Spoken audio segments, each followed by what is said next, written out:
For decades, Voyager 2 drifted in silence, a lone sentinel gliding through the void, an echo of human ambition lost among the stars. Gradually, it faded from public memory, its journey assumed by many to be more symbolic than scientific, a relic from a bygone era of exploration. That assumption shattered the moment Voyager 2 crossed the outermost boundary of our solar system. What it began transmitting was no longer just data. Among the routine measurements came something different, something structured. It was faint, deliberate, and aligned with such precision that randomness could be ruled out entirely. And then, just as abruptly as it appeared, came the silence.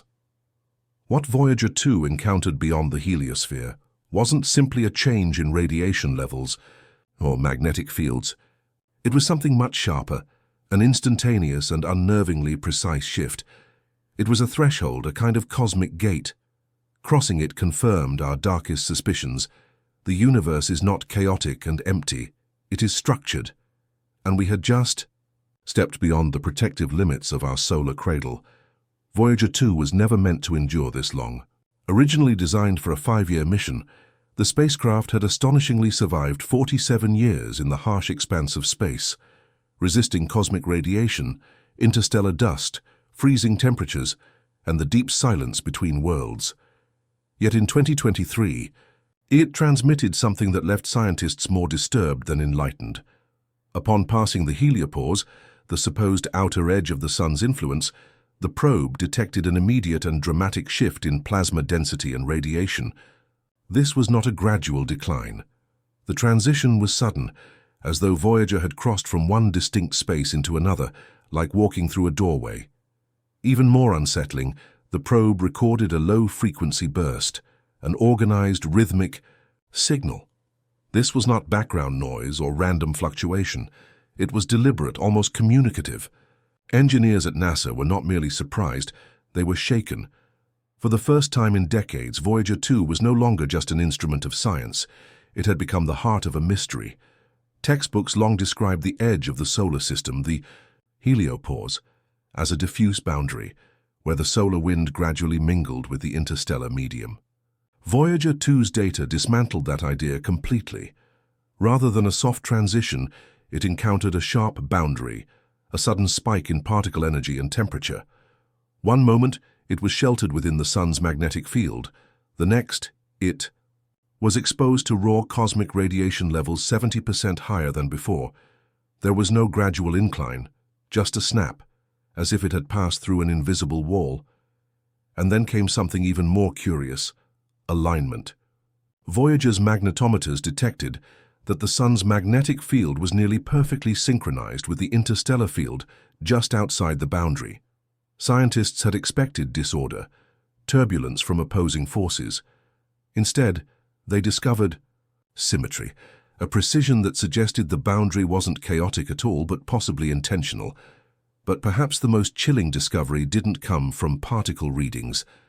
It emerged from the communication data. Researchers analyzing archived telemetry detected a subtle modulation in Voyager 2's carrier wave, a faint but consistent pulsing just beyond normal parameters. Initially dismissed as interference, a pattern gradually emerged. It was not solar in origin, nor did it resemble any known cosmic phenomena. The frequency repeated with mathematical regularity, echoing segments of the Arecibo message, humanity's interstellar broadcast sent in 1974. It wasn't a direct quote, but a structural mimicry, recursive, intentional. The timing was precise. The pattern began just after Voyager crossed the heliopause. The implication was staggering. What if Voyager, upon exiting the Sun's sphere of influence, had been scanned? Some scientists began to speculate that the signal wasn't a message at all, but an automated trigger, a kind of sensor designed to alert a presence that a civilization had breached a cosmic boundary. What Voyager 2 uncovered wasn't just a fixed wall, it was something dynamic. The boundary between solar and interstellar space isn't static. It expands, contracts, and appears to react to solar activity, to galactic forces, and perhaps even to us. Increasingly, astrophysicists are rethinking the heliopause, not as a border but as a living membrane, responsive to solar cycles and interstellar pressure. Its shape and nature change depending on where and how it is crossed. Voyager 1 crossed it at 119 astronomical units. Voyager 2, just 2 units farther out, encountered vastly different conditions. That discrepancy may not be random, it might be engineered. If the heliopause functions as an intelligent barrier, then Voyager 2 did more than venture into space. It intruded into awareness. This introduces a haunting possibility. The outer solar system could be monitored, not by a being, but by a system, a field, one that detects civilizations capable of escaping their stellar domains and then chooses what to do with them. Publicly, this mystery remained hidden, but behind closed doors, agencies around the world reacted with quiet alarm. Press briefings were cancelled. Longtime Voyager scientists were reassigned. At NASA's Jet Propulsion Laboratory, communication protocols changed. The team was suddenly barred from speaking to the media. Something had shifted, not just in the data, but in official tone. Leaked internal memos revealed that portions of the signal were quickly classified by the US Department of Defense. This was no longer a scientific anomaly. It was a national security issue. Why? Because Voyager's transmission bore similarities to a previously classified event, a mysterious signal intercepted in 2003 by the Mars Reconnaissance Orbiter. That incident had been dismissed, until now. For the first time, Voyager 2's data stream was encrypted. It wasn't about safeguarding information, it was about containing fear. Unofficially, scientists began sharing the raw data in encrypted forums and anonymized networks. Among them, a theory gained traction, the mirror theory. According to this hypothesis, Voyager's signal wasn't a message or a reply, it was a reflection. A passive, automatic response from a system designed to echo the informational structure of whatever interacts with it, like sonar in a vast cosmic ocean, except this system reflected not sound but logic, patterns, and identity. The Arecibo-like structures in the signal weren't copied by an intelligence. They were mirrored by a mechanism that recognizes complexity. If this theory holds true, then the signal wasn't a communication, it was a diagnosis. A mirror doesn't speak, it reveals. And perhaps what it showed us wasn't alien, it was us. Too familiar, too reflective. Beyond the heliopause lies not just space, but possibly intention. Further analysis by a group of astrophysicists using AI-driven pattern recognition revealed an even more unnerving link. Voyager 2's exit trajectory aligned with multiple fast radio burst (FRB) sources, those mysterious high-energy signals from the depths of space. Previously considered unrelated anomalies, the proximity and alignment to Voyager's path suggested a disturbing new idea.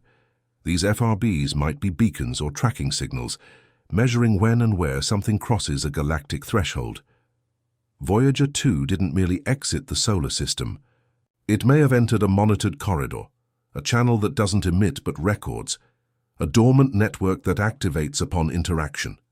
And now, we're left wondering, did Voyager awaken something? Or did something at last turn to look? The most unsettling possibility isn't rooted in physics but in consciousness. Some quantum theorists argue that what Voyager 2 encountered may not have been a physical threshold, but a cognitive one. A boundary not of space, but of perception, guarded, until a civilization demonstrates the capacity for abstract recursive thought. Cross that line too soon, and a fail-safe activates. The hum, the magnetic alignment, the pulsed patterns, they might all signal one thing. We've crossed into a realm designed to test intelligence, not with questions, but by reflecting back the truth. Not because we are special, but because we are not alone. Voyager 2 was never just a probe. It was a key. And when it turned the lock, something took notice. For nearly 50 years, Voyager 2 was our message in a bottle, a golden time. Capsule drifting silently through the dark, carrying the best of us to whoever might be listening. What we never imagined was that someone or something already was. The signal wasn't random, the shift in the data wasn't accidental, and the silence that followed wasn't peace. It was a pause. measured and deliberate. Voyager 2 didn't just leave the solar system. It crossed a line, not one of distance but of awareness, an invisible boundary that only reveals itself the moment it's breached. And when we crossed it, the universe blinked, not in welcome but in recognition. We weren't greeted by a voice. We were met by a reflection, a structured signal that didn't answer but acknowledged we were never alone. But perhaps we were. Never meant to be seen, at least not yet. Now Voyager 2 drifts deeper into the unknown, observed by something beyond comprehension, not a vessel, not a life form, but a presence, quiet, calculating, ancient. And the only question that remains is the most terrifying of all. What happens now that it knows we're here?